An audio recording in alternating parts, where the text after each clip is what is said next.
Hey y'all, it's Tiffany. I'm going to show you how to make 2 delicious drink recipes with amazing health benefits. Make sure you watch until the end because you're going to love these. Now, this green juice is actually inspired by Yaki Awakened. Oh my gosh, it's so good and it is great for detoxification and rejuvenation. So keep watching for the recipe. My next drink, you only need 2 ingredients, powder and water. This is a magnesium glycinate powder by Ready 2.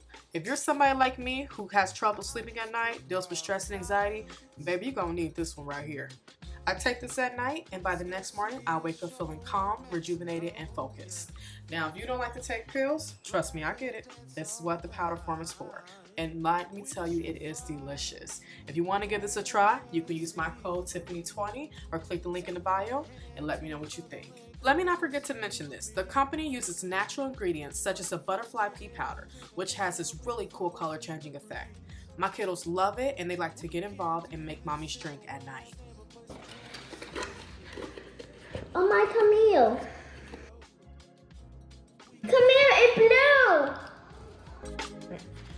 Let me see the magic happens. Ozzy. Look. Wait. It turned purple. First when it turned blue. When I stir, it turned purple. You can stir now.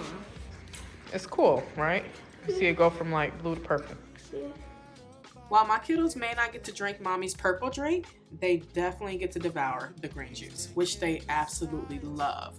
The green juice is made with apples, parsley, cilantro, celery, cucumbers, and we store it in glass mason jars. What I love about this juice is great for hydration, detoxing the metals in your body, reducing inflammation, and honestly, I have a boost of energy and I feel overall good. It's so easy to make. You just chop everything up, you put it all into the juicer, and once it's done juicing, it's going to garner about this much. And that's pretty much it. I take the foam off the top and I stir it and I go ahead and add it into the mason jars. My kiddos and I will consume this in about 2 to 3 days. And honestly, it doesn't really last that long. It's so good and nutrient dense. I hope you all give this a try. Please like, comment, and subscribe. Thank you all so much for watching, and I will see you in the next video.